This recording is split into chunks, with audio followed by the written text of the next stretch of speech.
Ma femme est sortie faire la fête sans moi. Même quand je lui ai dit de ne pas y aller. Plus tard, j'ai découvert qu'elle m'avait trompé. Malheureusement, je suis tombé sur ce forum et je cherche du soutien. Si vous pouviez être gentil, voici un peu de contexte. Moi, un homme de 30 ans, et ma femme, une femme de 25 ans, sommes mariés depuis 3 ans et ensemble depuis presque 6 ans. Nous n'avons pas d'enfants ni de biens de valeur, et nous avons plus de dettes que d'argent sur notre compte courant. Nous louons une maison et je suis le principal soutien de famille, gagnant environ 4 000 $ par mois, tandis qu'elle gagne environ 1 500 $.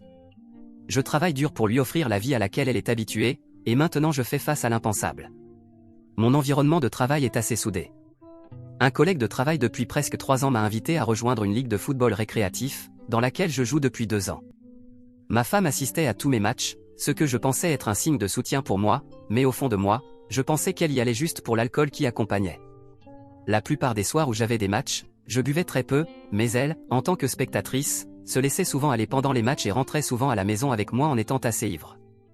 Après les matchs, certains gars et filles se réunissaient à différents endroits pour socialiser jusque tard dans la nuit.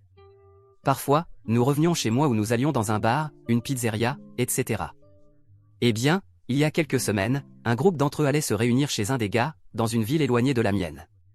Après le match, j'ai dit à tout le monde que je m'excusais, mais que nous ne viendrions pas car je devais travailler tôt le lendemain. Sur le chemin du retour, elle a envoyé un message à un des gars que je considérais comme un ami, lui demandant de la ramener là-bas. Elle m'a demandé si c'était d'accord qu'elle y aille pendant que je conduisais et j'ai dit non, que j'avais du travail le lendemain matin et que je voulais être avec elle ce soir-là. Elle m'a fait la tête, comme une alcoolique en colère, et en arrivant à la maison, une voiture s'est arrêtée devant la maison. C'était mon amie. Elle avait pris la décision d'aller à cette fête, et j'étais furieux. Je suis allé à la voiture de mon ami et lui ai dit que je n'étais pas d'accord avec ça et qu'il devait partir, mais ma femme est sortie de ma voiture et est montée dans la sienne. Ils sont partis et, dans ma rage, j'ai branché l'iPad que j'avais acheté pour elle il y a des années. Il était vieux, mais je savais qu'il était connecté à ses comptes de messagerie et de réseaux sociaux. J'ai vu exactement où elle était et j'ai essayé de rester éveillé jusqu'à ce que je m'endorme finalement cette nuit-là vers 3 h du matin et elle n'était toujours pas rentrée. Quand je me suis réveillé le lendemain matin, elle était dans notre lit. Je ne savais pas quand elle était rentrée. Je me suis levé, je me suis préparé pour le travail et je suis parti ce matin-là sans la réveiller ni l'embrasser pour lui dire au revoir, la première et unique fois que cela s'est produit. Je voulais qu'elle sache que j'étais furieux. Avant de partir pour le travail, j'ai pris l'iPad et l'ai mis dans ma mallette.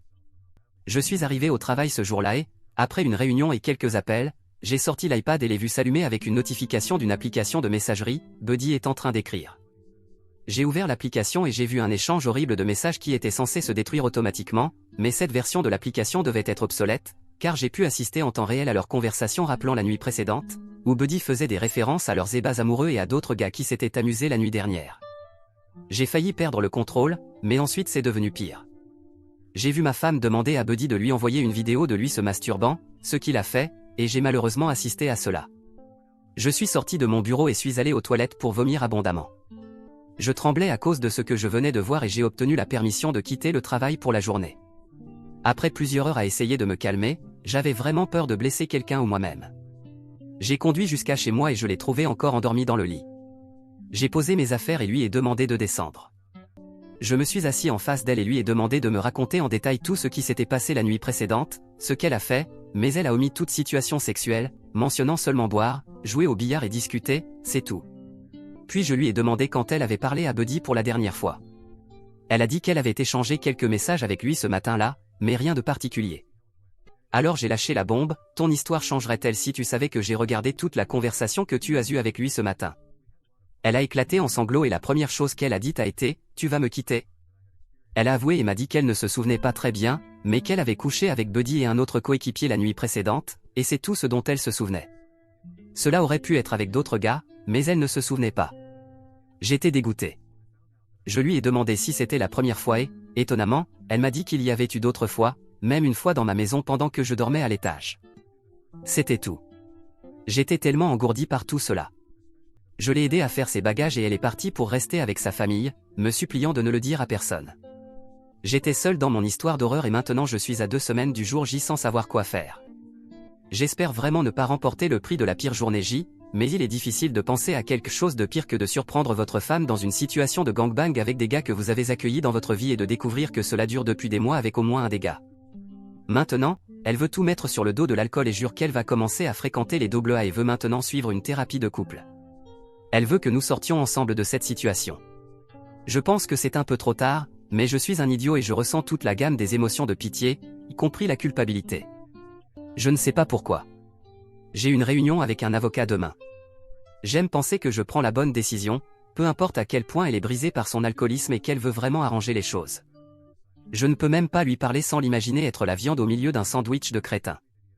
Je ne peux pas lui faire confiance. Je suis dégoûté par ses actions répétées.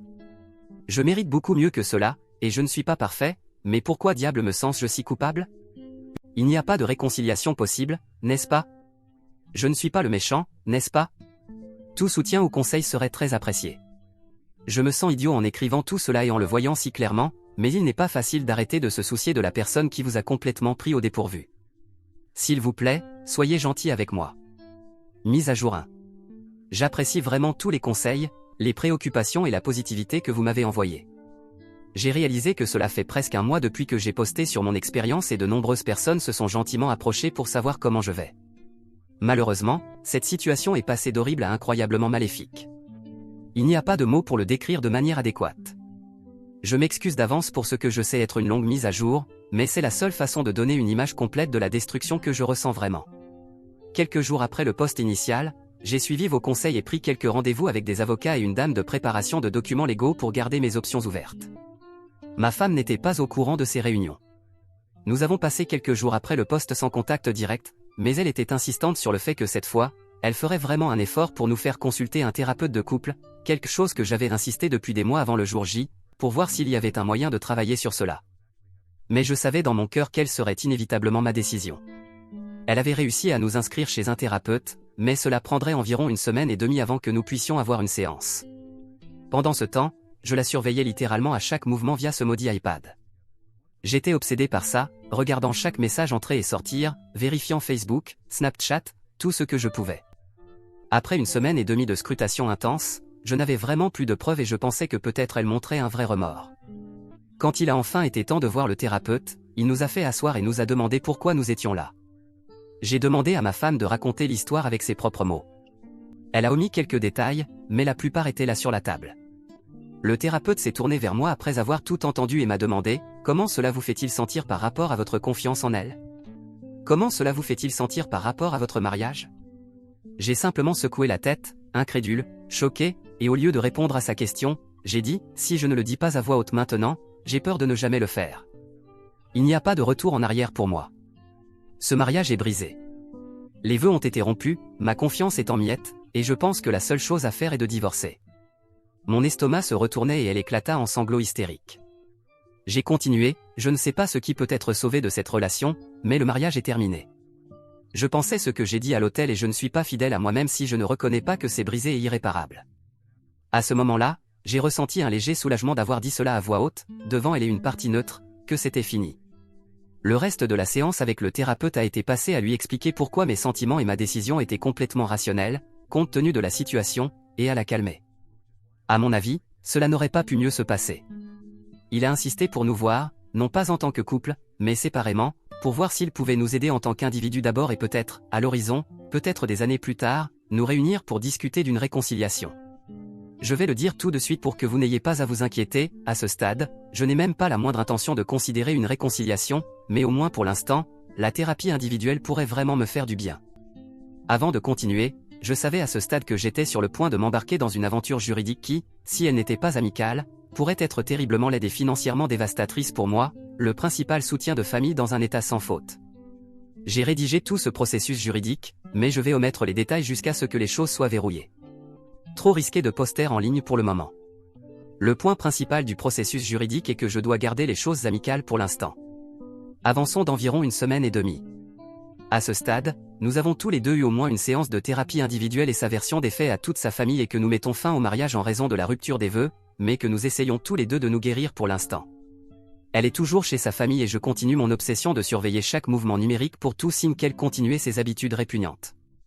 Comme beaucoup d'entre vous l'avaient suggéré, elle le ferait, je ne dis pas que c'est votre faute, je l'aurais fait de toute façon. Ce n'est que la semaine dernière que j'ai réalisé qu'il y avait un endroit que je n'avais jamais vérifié, l'App Store. Je suis allé dans l'historique des téléchargements d'applications du compte iCloud et j'ai vu qu'il y a presque 2 semaines, elle avait téléchargé une application de messagerie secrète sur son téléphone. Mon estomac s'est noué. J'ai réalisé en un instant que tout ce temps, elle avait tout fait pour cacher une communication de moi, sachant que j'avais son iPad, qu'elle avait insisté pour que je garde pour que je puisse commencer à lui faire confiance à nouveau. Mais je pense vraiment qu'elle ne savait pas qu'une application téléchargée sur un appareil iCloud peut être vue dans l'historique de tout appareil connecté à l'iCloud. Je devais savoir quelles étaient les communications dans cette application. Je n'étais même pas en contrôle de mon corps en pensant à ces moments. J'ai téléchargé l'application sur son iPad, essayé quelques-unes de ses combinaisons de connexion les plus courantes et, voilà. La vérité. Non seulement elle échangeait des messages avec Buddy sur cette application depuis notre première séance de thérapie ensemble, mais il continuait à avoir des relations sexuelles à des moments où elle savait que je serais absent. J'ai vomi. J'ai pleuré. Il était 3 heures du matin en semaine. Je suis allé à la salle de bain et j'ai commencé à saisir tous les médicaments de prescription forte que je pouvais trouver. Je suis retourné dans ma chambre avec une poignée de pilules assorties qui, sans aucun doute, auraient été efficaces pour mettre fin à ma vie. Je me suis assis au bord de mon lit en sanglotant, prêt à en finir. J'ai pris mon téléphone et essayé d'appeler ma mère. Pas de réponse. Mon père. Pas de réponse. Ma sœur. Elle a répondu. Je lui ai dit ce que je venais de découvrir à travers des éclats de larmes violents, et elle pouvait dire que j'étais sur le point de craquer. Elle ne savait pas que j'avais les pilules dans la main, mais elle a insisté pour me garder au téléphone, même au milieu de la nuit, jusqu'à ce que je me calme. Cela a pris environ 1 heure, mais j'étais finalement engourdi à nouveau. Après avoir raccroché, je suis retourné à la salle de bain, j'ai remis les pilules dans un des flacons, me suis lavé les mains, puis suis retourné au lit pour essayer de dormir quelques heures, ce qui n'est jamais arrivé. Les heures ont passé et j'ai réalisé que je devais aller travailler. Je ne pouvais plus supporter d'être dans cette maison ou à ce moment-là. En m'habillant, j'ai jeté le flacon de pilules dans ma mallette avec l'iPad, les deux que, dès mon arrivée au bureau, j'ai remis à mon collègue de travail le plus fiable et lui ai demandé de les enfermer dans son bureau et de ne pas me les rendre, quoi qu'il arrive, sans poser de questions. Il a accepté et m'a donné une tape compréhensive sur l'épaule en m'éloignant. Alors, j'ai réussi. J'ai obtenu ce que je cherchais, ce que j'avais cherché. Des preuves indiscutables que non seulement ma femme est une traîtresse, mais aussi une menteuse de sang-froid. J'ai lutté pendant des jours en essayant de décider quoi faire avec les informations que j'avais découvertes. D'un côté, je voulais tellement la dénoncer devant chaque membre de la famille, amis ou connaissances et laisser tout le monde savoir ce qu'elle était vraiment, ce qu'elle avait fait et continuait à faire. Mais je ne pouvais pas. J'avais déjà lancé le processus pour mettre fin au mariage, mais il y avait encore une période de temps pendant laquelle elle pourrait choisir de devenir méchante et coûteuse. Au fil des jours, avec de plus en plus de messages, d'appels et de tentatives de communication avec moi restées sans réponse, elle a finalement fait tout son possible pour passer et vérifier comment j'allais. J'ai failli craquer lors de la rencontre. J'étais délibérément très vague et apparemment indifférent envers elle. Je ne savais pas exactement quoi faire. Ce n'est que lorsqu'elle a perdu son calme et a commencé à me crier dessus pour mon comportement étrange que je lui ai donné une chance et lui ai demandé directement « As-tu eu des contacts avec Buddy depuis cette nuit-là » Sa réponse « Non, je l'ai bloqué partout. » J'ai demandé à nouveau « Tu es sûr de ça ?» Elle a proclamé avec véhémence que non, qu'il était répugnant et qu'elle ne ferait jamais cela. Je ne pourrais jamais te faire ça. Puis j'ai lâché la bombe, et cette application ? Et cette vidéo que j'ai prise sur mon téléphone de cette application montrant les conversations que vous avez eues tout ce temps, les photos que vous vous êtes envoyées, les plans que vous avez faits pour vous rencontrer en cachette en fonction de mon emploi du temps. Elle s'est effondrée par terre en pleurant, suppliant, pourquoi, je ne sais pas. J'ai gardé mon ton indifférent, alors voilà ce qui va se passer, je ne vais dire à personne à ce sujet et en échange, tu ne vas rien contester dans le processus de divorce. Je vais être juste, même si je ne devrais pas l'être, mais tu vas recevoir les papiers du divorce et ne rien faire avec eux. Sinon, les gens devront savoir pourquoi je suis si irrationnel. C'est ton choix. Elle est partie et 2 jours plus tard, elle a été servie avec les papiers du divorce. Depuis ce jour, j'ai tenu ma promesse et je n'ai rien dit à personne en dehors de mes proches, mais je sais avec certitude grâce à Find My iPhone qu'elle a rendu visite à Buddy chaque nuit depuis, chez lui, où il vit avec sa mère. Sa famille pense qu'elle va à des réunions des alcooliques anonymes chaque nuit, mais mes captures d'écran de sa localisation pendant les réunions prouvent le contraire. Sincèrement, pourquoi n'a-t-elle pas changé son mot de passe iCloud ?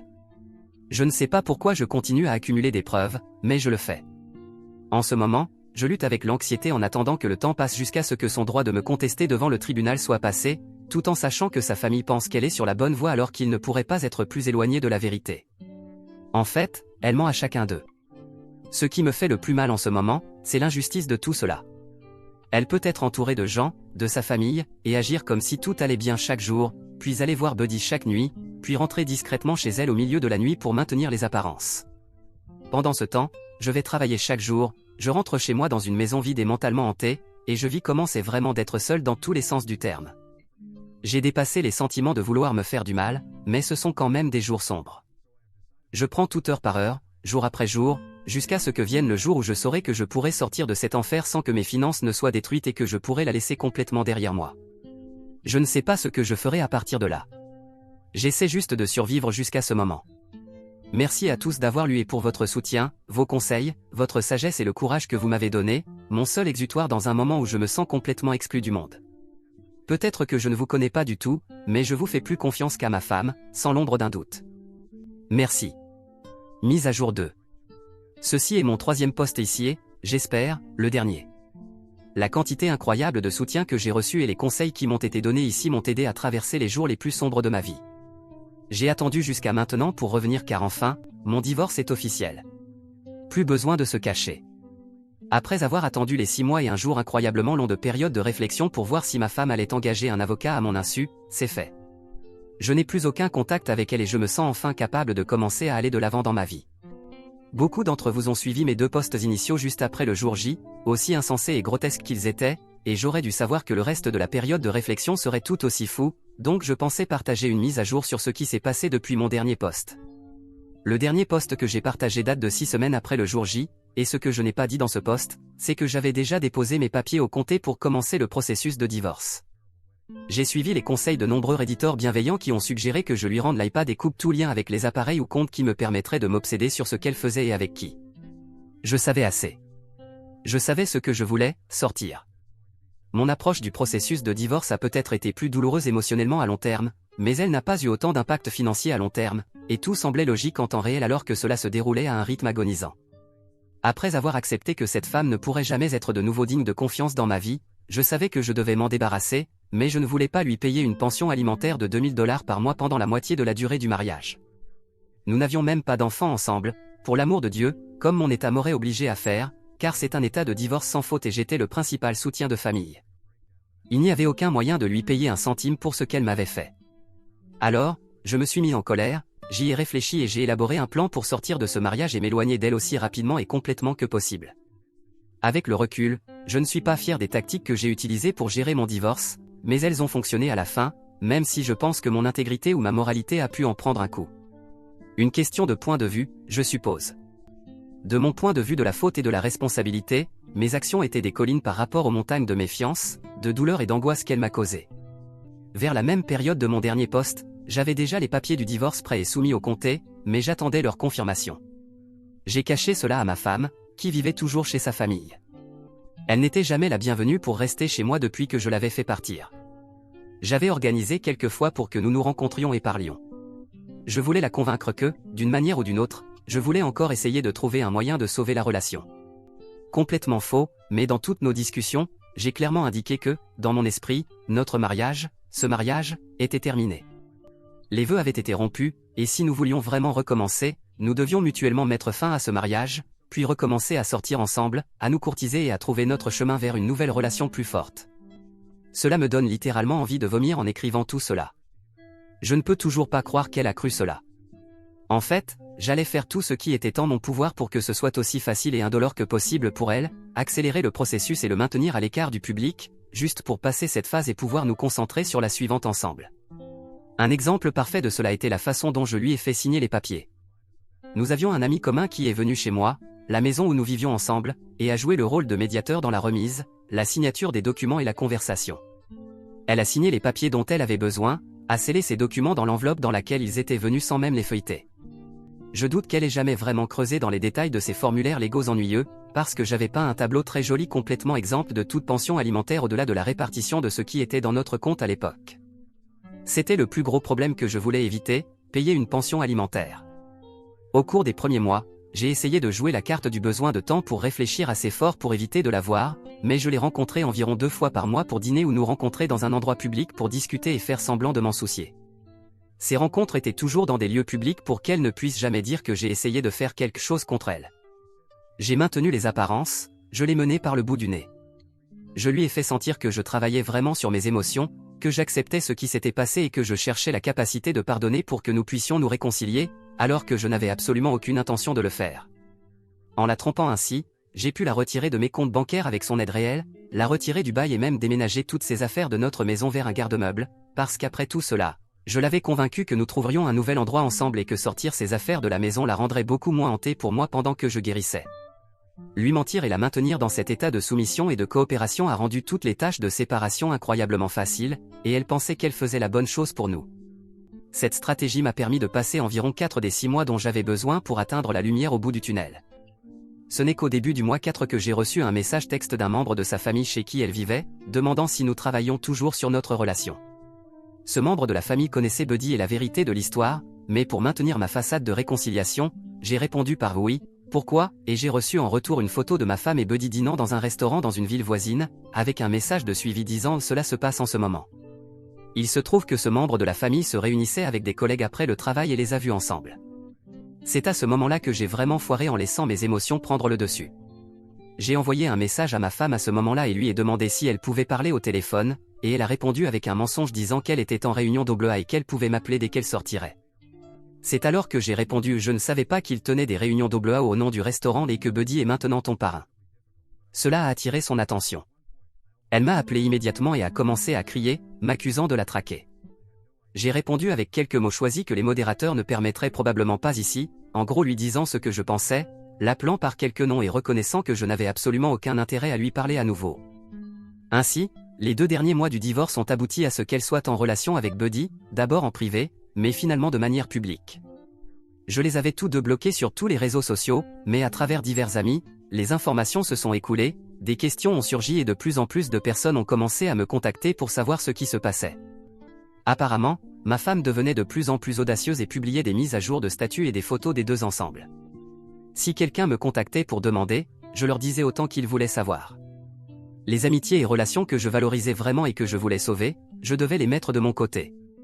Il ne fallait pas plus que dire la vérité pour faire cela, mais avoir ce soutien derrière moi et entendre des personnes qui nous connaissaient tous deux reconnaître que ce qu'elle m'avait fait était horrible, juste entendre cette validation était plus important que la division matérielle dans le divorce à ce moment-là. Enfin, j'avais des gens à qui me confier, et je l'ai fait. Presque tous ceux à qui j'ai parlé de ce qui s'était passé avaient d'abord communiqué avec elle d'une manière ou d'une autre pour découvrir qui était ce gars avec qui elle postait toutes ses photos. Un dénominateur commun a émergé de chacune de ces conversations de suivi avec moi, elle minimisait considérablement les événements qui s'étaient produits, bien que, pour autant que je sache, elle n'ait pas nié qu'elle était celle qui avait trompé. J'étais plus que disposé à remplir les détails qu'elle avait laissés de côté. Tous nos amis et la plupart de ses proches étaient choqués, et je crois vraiment qu'ils ont choisi et continuent de choisir de me soutenir, et je me suis retrouvé à leur demander de ne pas faire de vagues jusqu'à ce que le divorce soit finalisé. Au fur et à mesure que les jours passaient, les photos devenaient plus audacieuses, la relation plus publique, et mon téléphone sonnait de plus en plus. Cela est arrivé au point où j'ai dû demander aux gens d'arrêter de m'informer sur leur développement, car cela causait encore une vraie douleur émotionnelle. La Saint-Valentin est survenue à quelques jours seulement de la finalisation du divorce, et avec la journée de l'amour sont venues 3 captures d'écran de 3 personnes différentes, toutes du même post sur les réseaux sociaux, les 2 embrassées, avec une description romantique sur à quel point Dieu est incroyable d'avoir mis un homme aussi merveilleux dans sa vie et qu'elle ne pourrait pas être plus heureuse, et qu'elle espère littéralement qu'il soit l'homme qu'elle épousera un jour. Quand une porte se ferme, Dieu ouvre une fenêtre. Je me suis amusé avec les réactions confuses des membres de la famille élargie et des amis lointains demandant qui était cet homme, même quelques visages d'émojis choqués. J'aimerais dire que cela ne me dérange pas de les voir ensemble, mais cela me dérange. Au fond de moi, je ressens encore une profonde sensation de perte, mais maintenant je ressens également un dégoût absolu et des regrets quant à la façon dont cette femme est ridicule, grotesque et sans cœur, et je ressens une maladie en moi pour ne pas avoir vu ce monstre juste devant moi pendant tant d'années, sans parler de combien Buddy est méprisable. Je n'ai vraiment aucun respect ni énergie à lui accorder, il est sûr de recevoir son karma pour être resté avec elle, mon ex-femme, quelqu'un que je ne connais vraiment plus et cela rend plus facile pour moi de passer à autre chose. Enfin, la semaine dernière est arrivée, où la date fixée par le tribunal pour la dissolution de notre mariage est arrivée. Je n'ai reçu aucun document et son opportunité de me contester pour quoi que ce soit été passé. Nous n'avons pas eu à diviser mes fonds de retraite, aucune pension alimentaire, aucune dette supplémentaire à mon nom, pas d'avocat, pas de tribunal, pas besoin de jamais traiter avec cette personne de nouveau. À la fin de cette journée, j'ai bloqué son numéro sur mon téléphone portable. Le lendemain, 7 de mes amis les plus proches, 6 d'entre eux étaient des amis à nous deux, m'ont organisé une fête de divorce, qu'ils ont posté sur Snapchat toute la nuit. C'était vraiment une célébration digne d'être documentée et a valu à chacun d'eux un blocage complet sur les réseaux sociaux de mon ex-femme et quelques messages désagréables à certains d'entre eux. La demoiselle d'honneur à notre mariage était à ma fête de divorce et ne veut plus jamais entendre parler d'elle. PS, il y a une dernière lutte interne que je mène. Peut-être que quelqu'un peut offrir des perspectives. Pendant la période d'obsession du jour J, lorsque je parcourais ses traces numériques, j'ai découvert qu'elle avait couché avec un homme de sa ville natale pendant que tout cela se passait. Le problème est que cet homme est un ancien amour à elle, mais il a une femme et un enfant à la maison, et je lutte vraiment avec le fait de savoir si je dois trouver un moyen de m'assurer que la femme le sache. J'ai honte de ne rien avoir dit jusqu'à présent, mais l'idée de détruire une famille et d'avoir cela sur ma conscience est quelque chose que je n'ai pas encore pu rationaliser. Dois-je trouver un moyen de le lui dire? Dois-je m'identifier? Dois-je garder cela pour moi? Cette situation est un ver dans ma tête qui persiste et me rend littéralement nauséeux, anxieux et me fait faire des cauchemars occasionnellement. Tout conseil serait apprécié, compte tenu de tout cela. Mise à jour 3. Bonjour à nouveau tout le monde. Dans 17 jours, ce sera le 2e anniversaire de mon jour J. Honnêtement, quand je relis les anciens posts que j'ai écrits, je peux dire avec certitude que je n'aurais jamais pensé arriver aussi loin en termes de temps écoulés et de guérison de la douleur, du fardeau, de la souffrance et de la dépression que j'ai ressenti à cause des actions horribles de mon ex-femme. J'ai reçu des messages de beaucoup d'entre vous, des gens bienveillants, me demandant des nouvelles et tout ce que je peux dire, c'est de faire attention à ce que vous demandez. J'espère que ce sera ma dernière mise à jour sur ce qui s'est passé depuis que le divorce est devenu officiel. Si vous rejoignez la conversation à ce stade, voici un peu de lecture légère pour vous mettre au courant de la situation. Si vous aimez être surpris, stupéfait, choqué ou laissé en disant incroyable, lisez les posts précédents avant de continuer. De toute évidence, beaucoup de temps s'est écoulé depuis ma dernière mise à jour, mais il y a eu quelques événements importants qui montrent vraiment à quel point un être humain peut être odieux. Après que le divorce ait été finalisé en février 2019, j'ai fait de mon mieux pour maintenir un contact zéro, mais c'est plus facile à dire qu'à faire de nos jours. Je ne lui ai pas parlé ni rien de ce genre, mais de temps en temps, je pouvais voir un post d'un parent éloigné d'elle que je n'avais pas encore bloqué, ou un ami mentionnait involontairement quelque chose qu'il avait vu sur le Snapchat d'un ami commun, des choses comme ça. Tous mes vrais amis ont fait de leur mieux pour garder ces mises à jour pour eux-mêmes, mais certaines nouvelles étaient trop grandes pour ne pas être partagées. La première bombe est venue en mai 2019, quand un de mes meilleurs amis m'a appelé pour me dire que mon ex-femme se remariait avec un gars du Tennessee. Quoi? Oui, c'était vrai.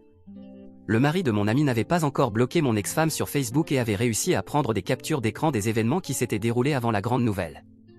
Souvenez-vous que tout cela s'est passé entre mars 2019 et juillet 2019. Apparemment, Buddy et elle n'ont pas duré longtemps après que le divorce ait été finalisé. Je ne connais pas les détails à ce sujet ni comment cela s'est terminé. J'aurais aimé savoir, mais ce n'est pas surprenant du tout. À partir d'avril, une série de mises à jour de statut sur Facebook faisait allusion à tout ce passé pour une raison et laissait entrevoir qu'elle tombait amoureuse de quelqu'un. Pauvre âme. Puis, apparemment de nulle part, en juillet, une simple photo et une légende postée sur son mur. La photo était d'elle et d'un gars inconnu de nous tous, debout dans un tribunal, se tenant par la main, avec des bagues aux doigts, tenant ce qui devait être un certificat de mariage. Géolocalisé en Californie, mis à jour fièrement avec son nouveau nom de famille avec une légende disant quelque chose comme impatiente de commencer le reste de ma vie avec un homme si incroyable, me sentant si béni. Attention Tennessee, nous voilà. Pause dramatique, stupéfié. Je sais que toute cette histoire, depuis mon premier post, peut sembler incroyable, mais je ne peux vous offrir aucune autre preuve que de dire que j'écris la vérité de Dieu. Ces prochaines lignes peuvent perdre certains d'entre vous, mais j'espère que si vous avez lu jusqu'ici, vous avez un peu de confiance en moi. Je sentais que je devais vous avertir avant de continuer. Je ne pouvais tout simplement pas supporter la curiosité intense de la situation. J'ai contacté un des cousins par alliance de mon ex-femme, avec qui je m'entendais bien, pour obtenir le reste de l'histoire. Il a accepté. Son nouveau mari était quelqu'un qu'elle avait rencontré en ligne et avec qui elle parlait depuis quelques mois par téléphone, par SMS, etc. Apparemment, ils étaient tous les deux tombés amoureux l'un de l'autre très rapidement, et il lui avait proposé par téléphone. Elle avait dit oui et il ne pouvait tout simplement pas attendre. En l'espace d'une semaine après la proposition et une tentative sérieuse de sa part d'informer sa famille et de les inviter au mariage, qui a eu lieu dans une ville très éloignée, à environ 2 heures de notre ville natale pour une raison que j'ignore, il a volé jusqu'en Californie et le mariage a eu lieu un samedi. Ce jour s'est également avéré être la première fois qu'ils se sont rencontrés en personne, mais ils étaient maintenant mari et femme.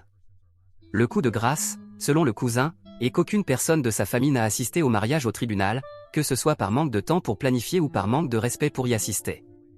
Ils se sont mariés sans cérémonie, quelque chose qui, j'en suis sûr, l'aurait beaucoup dérangé. Ce dimanche-là a été consacré à empaqueter un camion de déménagement avec toutes ses affaires et ils ont pris la route vers l'est, vers le Tennessee, le lundi. Je ne pouvais pas y croire. J'ai entendu cela de suffisamment de personnes pour savoir que l'histoire et la chronologie sont vraies, mais à ce moment-là, c'était tout simplement incroyable. Pauvre homme. S'il savait seulement. Je suis sûr que s'il le savait, il aurait eu la présence d'esprit de ne pas se marier en Californie, un état sans faute, où il pourrait se retrouver dans la même situation que moi. Mais j'espère qu'il n'était tout simplement pas informé, plutôt que d'être si stupide. Pour l'instant, j'ai fait tout ce que je pouvais pour les sortir de mon esprit, mais j'ai trouvé du réconfort en sachant qu'il déménageait très, très loin, où je savais que je n'aurais aucune chance de la rencontrer à nouveau. L'été est arrivé et est parti en 2019, mais au milieu de l'automne, une autre bombe. En parcourant Instagram, une vidéo est apparue sur mon écran de mon ex-femme tenant une assiette devant son père, lui couvrant les yeux avec ses mains. Avant que je puisse comprendre ce que je voyais, j'ai vu que sur l'assiette se trouvait un seul cookie recouvert de glaçage bleu. La voix de mon ex-femme est apparue en comptant en 3, 2, 1. C'est un garçon, alors que son père découvrait ses yeux. C'était une fichue vidéo de révélation de sexe. Pourquoi suis-je en train de voir ça? Sa mère venait de créer un compte Instagram complètement public et avait posté cette vidéo de l'excitation de son mari. Apparemment, l'algorithme d'Instagram pensait que j'aimerais voir cette vidéo de quelqu'un que je pourrais connaître. J'ai complètement perdu le contrôle. Ce furent vraiment des jours mauvais et des nuits sans sommeil. La deuxième sensation que j'ai ressentie était un mélange de dégoût, de douleur, de frustration et même un peu de jalousie. L'un de mes grands rêves dans la vie est de devenir père et si tout cela n'avait pas eu lieu, sur notre chronologie précédente, cela aurait très bien pu être le moment où nous aurions eu un enfant ensemble. Cela aurait pu être mon enfant. Je pourrais être en train de devenir père. J'ai 32 ans maintenant. Je pensais que je serais père à ce stade, et encore moins sans être sur le chemin de me mettre en couple, encore moins d'avoir un enfant. Je suis un homme mature et je réalise que j'ai du temps devant moi pour réaliser ce rêve avec quelqu'un que j'aime et avec qui je suis heureux, mais je ne peux pas m'empêcher de me comparer où je suis dans la vie à où je pensais que je serais maintenant. Tout ce que je peux dire avec certitude, c'est que dans ce scénario particulier, je préfère beaucoup être dans ma position que dans celle du futur père. Je suppose qu'à ce stade, le bébé est probablement né. J'ai eu la bonne fortune et la bonne compagnie de ceux qui m'entourent pour ne pas savoir d'une manière ou d'une autre. Je sais que c'est la position préférable, de ne pas savoir, par rapport à l'alternative, mais je ne peux m'empêcher de me demander de temps en temps. La bonne nouvelle est que, quand j'y pense vraiment, il y a de plus en plus de jours maintenant où je ne pense pas du tout à elle par rapport à quand je le fais, et je considère cela comme un progrès. Il y a encore des mauvais jours, qui sont rendus exponentiellement pires par les ordres de rester à la maison, créant des journées incroyablement déprimantes. J'ai la chance de travailler comme consultant indépendant, capable de travailler de chez moi sur mon ordinateur, mais ce sont des journées très solitaires. Je fais un effort pour sortir et marcher, mais la salle de sport me manque. Je suis rentré chez moi pour rendre visite à mes parents autant que je pouvais, juste pour avoir de la compagnie qui ne soit pas parler à quelqu'un lors d'un webinaire ou par téléphone. Je sais que cette situation dans laquelle nous nous trouvons tous affecte toutes nos vies, ce n'est pas quelque chose que je traverse seul. Quand je commence à me sentir sans espoir, je pense aux premiers jours après mon jour J et à comment je pensais que je ne passerais jamais à travers ça, pourtant je l'ai fait. Et je passerai à travers cette période difficile aussi. Un jour à la fois, un moment après l'autre, si nécessaire, mais le temps avance, peu importe à quel point il semble se déplacer lentement. Merci à tous d'avoir lu ma mise à jour et de vous être mis au courant de ce qui s'est passé. Je voudrais terminer en offrant ma plus sincère gratitude à ceux d'entre vous qui ont commenté, m'ont envoyé des messages et m'ont encouragé tout au long de cet événement de vie.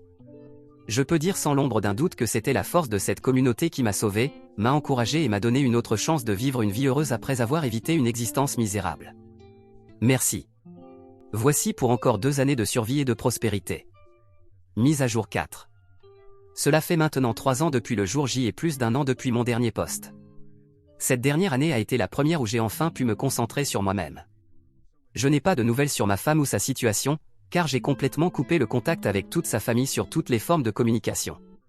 J'ai même dû mettre en sourdine bloquer des amis communs où des informations indésirables auraient pu se glisser. Je savais par mes expériences passées que garder tout ce qui était lié à elle ou à sa famille hors de mon flux me donnerait la meilleure chance de me concentrer sur ma vie, d'avancer et de ne pas laisser mon esprit se perdre dans le passé. Honnêtement, couper le contact avec sa famille a été extrêmement difficile parce qu'ils étaient ma famille jusqu'à ce qu'elle choisisse de faire ce qu'elle a fait. J'aimais certains d'entre eux comme je le ferais avec des parents de sang et accepter la perte de ces relations a été difficile et injuste, mais en fin de compte nécessaire. Je sais que cette stratégie fonctionne pour moi et me bénéficie parce qu'au fur et à mesure que le temps passe, il y a beaucoup plus de jours où je ne pense pas du tout à elle par rapport à quand je le fais. Même si je pense à elle maintenant, c'est plus un Dieu merci, j'ai échappé à cette tempête de merde que tout ce qui a à voir avec la tristesse ou la douleur. L'année dernière, pendant la pandémie, j'ai fait un changement drastique dans ma carrière et j'ai commencé ma propre entreprise de conseil indépendant en support technique, conception de systèmes informatiques. C'était un saut de foi qui a été rapidement récompensé, décrochant quelques contrats relativement rapidement, y compris 2 organisations gouvernementales ici dans le comté où je réside. Cela a été une énorme quantité de travail, mais les 2 contrats ont été renouvelés pour encore 12 mois sans aucun signe de ralentissement. Travailler pour moi-même et avoir la liberté de prendre une telle décision sans personne dépendant de mon succès à part moi-même a été revigorant et je prends tellement de fierté dans le travail que je peux livrer à mes clients. Avoir ce sentiment de valeur personnelle a fait une énorme différence dans la façon dont je vois le passé et ne pas me sentir inquiet pour le présent ou l'avenir. Ma vie professionnelle est solide, mes finances sont bien meilleures qu'elles ne l'ont jamais été, mon esprit est principalement libre des souvenirs qui me hantaient, mon corps est en meilleure forme qu'il ne l'était depuis que tout cela a commencé et je me sens bien en tant qu'homme. La seule zone qui me préoccupe un peu est ma confiance générale dans les gens, mais surtout dans les femmes dans un sens romantique. Ma méfiance envers les gens a rendu facile de quitter mon travail et de lancer ma propre entreprise, je n'ai à compter sur personne d'autre que moi-même pour faire le travail, et le travail est toujours fait. Mais romantiquement, le désir d'être avec quelqu'un a diminué de façon drastique.